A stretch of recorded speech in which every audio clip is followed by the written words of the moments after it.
In this video, we're going to be taking a look at continuing on with making proxy models inside of Maya and then pushing that over to ZBrush. So inside of Maya, if you take a look here, if you just hit the space bar, this is probably what you see for the quad view. And I'm just going to go to the side view, tap the space bar like you see here. And then we're going to go to Mesh Tools and we're going to use the Create Polygon tool again. And we're going to start just kind of following some of the shape of this. Again, this is going to be pretty darn rough. We're just going to get an idea of this shape that you see here. So I'm just adding a few points, nothing too high res or anything like that, and just kind of following the shape a little bit like this. And I'll go to about right there and go ahead and hit enter for that. And if we go back and tap spacebar, we can go here to the center part. And now we can take this, hit F11 or right click and say face, and shift right click and say extrude face. Let me select it. Shift right click extrude face, and I can just pull this thing out. And right now I'm just going to kind of eyeball the thickness of this somewhere right about in there. And once we got this face selected, one thing that we could do is just shift right click and say triangulate faces like that. If we hit F8, we can go to object mode, and then we can mirror across. So we can go to mesh and then we can go to mirror. If we take a look at the option box for that, you can see there's the options for this mirroring across the x-axis, and we're going to have that stitched together. So we've got this. Now this is not accurate right now. This is just some really quick kind of shape that we've got. If we take a look at the reference that we've got for this thing, eventually we're going to be building a split in between here so the blade can actually go in through there, and we've got this little handle that's going to be connected with these different screws and things like that. So just keep that in mind. But again, the proxy should just let you quickly make this shape. Then you could hand this off to another department and they could use that for their work. Let's go continue on and let's just make this shape that you see here. And for this one, I'm going to go and say create polygon primitives, and we're going to make a cylinder. I'll do the option box for this, and we'll tell the creation option for this to be going down. Let's see if I take a look at the view axis, this x-axis through here like this. Axis divisions, let's do 16 for this, and the height division, let's just do 1. And we can put caps divisions on there, radius maybe 4 or something like that. We'll just try this out and see where it comes out to be. Okay, so that's pretty big, and we can go ahead and just move this over right into here like this, scale it down. So I'm just tapping R to move that, W to move, and we'll get this as centered up as we possibly can. Right for this. I don't think anything's going to be just perfect just yet. Let's tap the space bar and kind of look at this thing and maybe scale this in this way, probably to be about this thickness that you see here, like that. And now if we tap F9, I'm going to select this vert right here, right click and say vertex, and if we shift right click, we can chamfer the vertex and it'll kind of spread it out like this. If we select this face, we can scale the face up like this. So let's go to the side view. I'm tapping the space bar, and you can see we can get this to be about the right size for this here. Okay, that looks good. And what I'm going to do is just shift right click and say extrude face, and then push this thing in like this and hit F8. I'm going to delete history, Alt Shift D like that. You can see the history goes away. And we've got translation and everything else like that on there. I'm going to go modify, freeze transformations, and then we're going to use that mirror function. So we're going to go to mesh, mirror, like that. And because we push that through like that, it should mirror it across and weld it up kind of like this, like what we got. Okay, so we got this little part for the handle and this back part. And then now we need to make this part for this clip. So let's tap the space bar, go into this side view here. And let's just go ahead and go to the mesh tools, create polygon tool again. Let's go ahead and make a point, maybe a point here, point there, like this. We'll do something kind of like this here, and make a point there. Let me hit backspace. I'll do a point here, then a point here, and I think if I hit insert on this, we can actually go and move some of these points. Maybe we tap D for that. If you tap D, you can move the last point that you got there. If we hit insert, that's going to delete back. So I'm going to draw that point again. Okay, I'm just going to go ahead and hit enter for that. Then we can take the points and just manually move them just a little bit. Alright, I'm just going to take these few verts here and move them into position just like this here. And then we're going to use the multi-cut tool, and if you want to use the multi-cut tool, you have to be in object mode. You can tap F8 to cycle back and forth between component and object mode, or you can right click in here and say object mode. To get to the tool, you need to be in object mode, hit shift right click and go into multi-cut tool. We can split right across from here and hit enter to finish that tool. The other thing we can do is go into the modeling toolkit and make sure that this is open, and then we could split and drag from this edge to this one here, tap Y, and we're going to go from here to here. And again, we're using this multi-cut tool, just going right in through here like this. And I'm just going to keep tapping Y so I can finish out the tool and keep using the same tool. And then now that we got this created, we're going to go and take this as the faces of this thing. So I'll hit F11, select these faces like this, tap the space bar so we can go into the perspective view that we're taking a look at here. And we're going to go ahead and make sure that we are on the outer edge of this. So I'm going to move this. If we hold down V to snap to verts, we can move this out and then snap to this outer edge there. I'm just going to tap spacebar to go into this perspective view that you see here. And the other thing that we're going to do is take this piece here and we're going to raise it up, just kind of drag it out like this, just a little bit in through there, and kind of get that relief of that shape. So this actually sits on this this part in through here on the back side of this. So we're going to tap F8 and we're going to go ahead and move this. So let's actually rotate this thing. We'll put it, tap E to put on rotate, and we'll hold down J as we move this. I'm going to do real quick, hold down J first and then click and drag and rotate it 180. Now we can look in the channel box and make sure we're rotated 180 degrees. We'll go ahead and take this and then we can move this into position here. So I'm just going to roughly kind of eyeball that for just right now. And I think that's going to be fairly decent. And now that we've got this thing kind of made, I'm going to turn wireframe on shaded just so I can see what's going on with this just a little bit better. And we'll hit F11, or we can right click and say face and grab all the faces on this, and then shift right click and say extrude face. And then I don't want to move in object orientation, I want to move in world, so I'll click on this and just push on this axis right here like this to give this right here. And so then now we've got this piece, and we can call this maybe the clip. So I'll call this the clip. And we should probably start renaming some of this stuff. This is blade proxy. This is clip proxy. Like this. We'll call this end proxy. And we'll call this blade body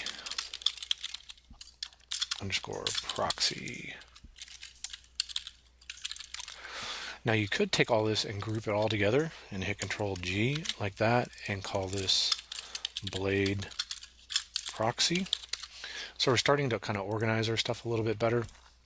We could put everything together for our camera, so we can select all this. We can just select this bottom one, hold down Shift and select that, hit Control G to group that and name this cameras. Now if you like, you can grab all the geometry, hit Control G, and sometimes I call this geo like this. And if I start to make lights, maybe I'll put lights and stuff like that with inside of there. And so then now we've got this scene here for the proxy model version. So I'll go ahead and save for this. What I wanted to show you is that if we check this thing out, if we grab all these pieces and let's just call this blade proxy, and let's throw all the pieces in there. I'm going to middle mouse drag them into there and I'll parent it to this. So we've got this blade proxy, I'll call it GR for group, something like that. So we've got this whole entire group. You can take this whole entire group and you could export this out as an FBX. So let me show you what happens when we do this. We'll say File, Export Selection, and do the option box for this, and drag this over.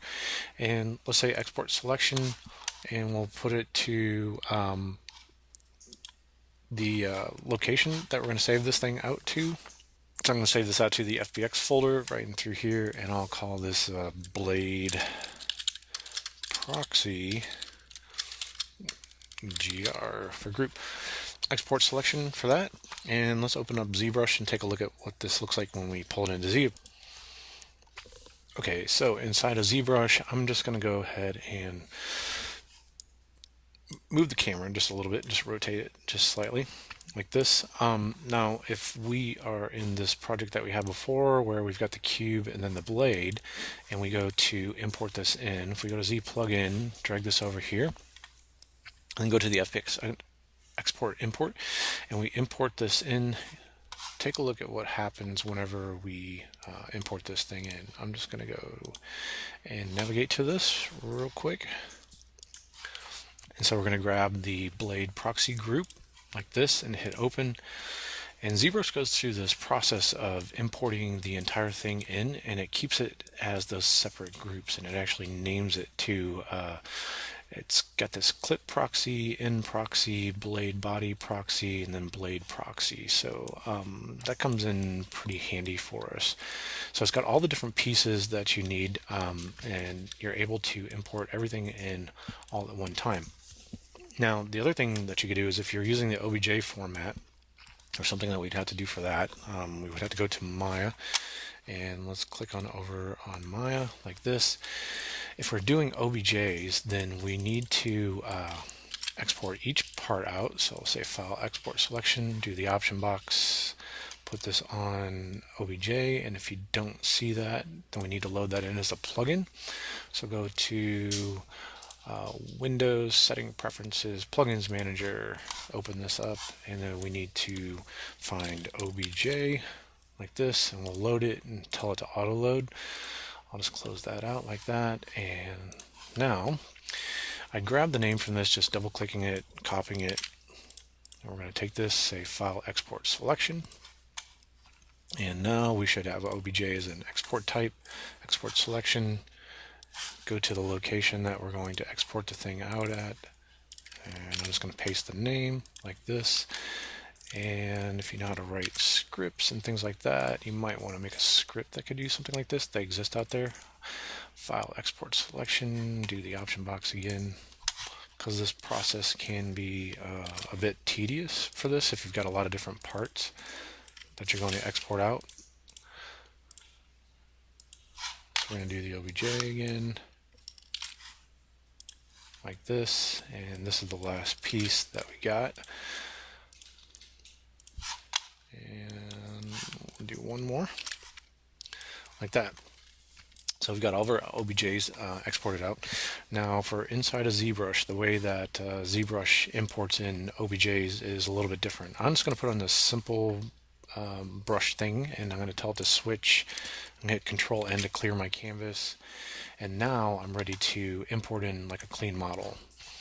And so I'm going to go and navigate to the OBJ folder that we've got, and I'll do this blade proxy like this and click and drag out. And so we've got this.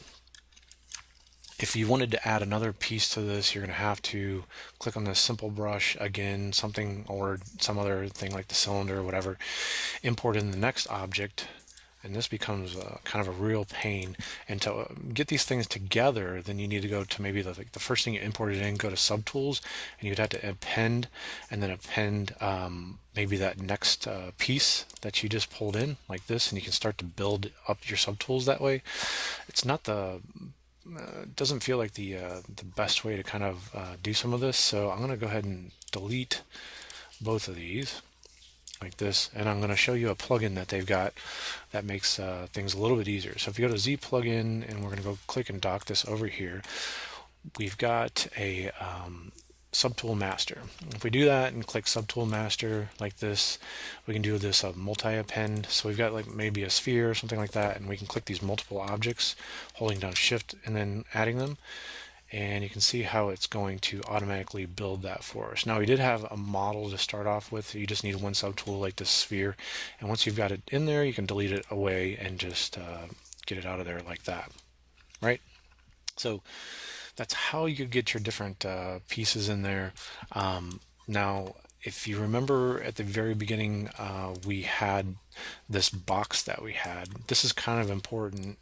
If you want to get that image to load back up and be the same size, we need that box. So I'm just going to click append in the subtools for that, and then click that cube that you see here. And then we need to go back to the draw menu like we were before, and then go to the left and the right, and actually we're going to snap, and we'll say snap to mesh like this. Actually, let's select the cube and say snap to mesh like that. And now we can take the cube and hide it, and our reference, if we tap P to turn off perspective, our reference should be lined up together with our object, and we've got the first makings of our proxy object within inside of the program. And the other thing that you might want to do, just to ensure that you can make changes and kind of send them back, I want to show you that we've got some kind of way of moving back and forth between the different programs. I'm going to hold down Alt and click on this blade part. I've set up a hotkey to turn on this solo, Alt S like this. If we turn on the polyframe for this, we can see that we've got these flat planes within here. I'm going to show you this little trick with polygroups. So we can say polygroup by normals, and we'll click that, and that'll give us the sides, the top, and all these other kind of elements like this. And then we're going to crease this. We're going to go to geometry, and we're going to go to crease, and let's say crease polygroup like this. And now if we divide the model, you can see it's put these little kind of dotted lines along the different polygroups that we've got. So now if we divide, it'll still keep those edges kind of creased like this. So I'm going to divide it a couple times like that, and we've got kind of a nice clean shape like this. I'll hit Alt S for myself. That's the hotkey again I set up for this solo.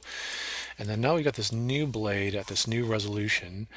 And what we could do is we could export that thing out. We could do it two different ways. If you export it here, it's going to be an OBJ, and we can export it as an OBJ. Or you could go to the plugins area, and you can say FBX, and you can say export, and you could say selected. So either way, let's just go ahead and try both. Okay, so I'm going to export, and we're in OBJ, and I'll say blade proxy, and I'll just do an underscore high like this, and then do an FBX export as well, and go to the FBX place right here, blade proxy, and call this high like this, and say save.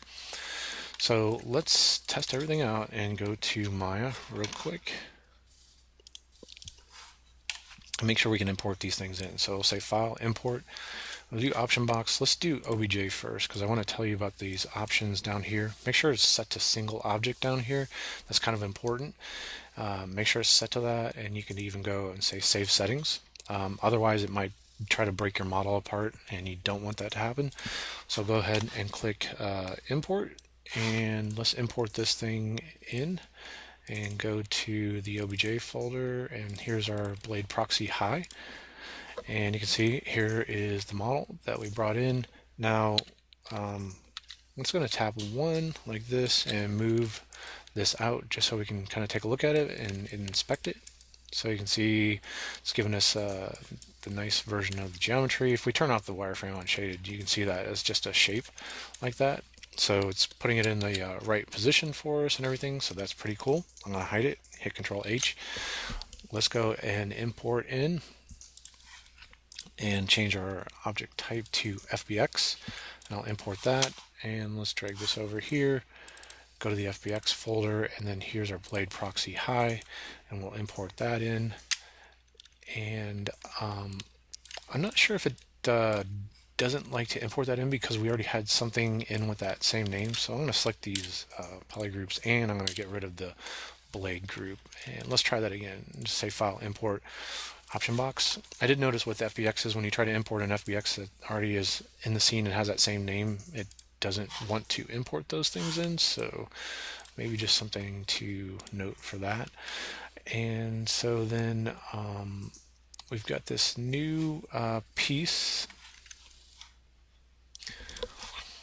and it's still not importing it in, and it's because of this blade proxy. It just doesn't like the fact that it's got the same name as this, so I just took this and said, just for this test purposes, underscore and do old like that, and say File, Import.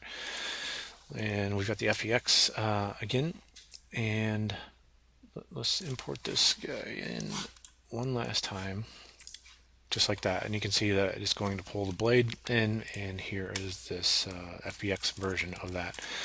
So now we've established a working pipeline between both Maya, ZBrush, being able to have a setup to where we get predictable results, moving our pieces back and forth between the two different projects.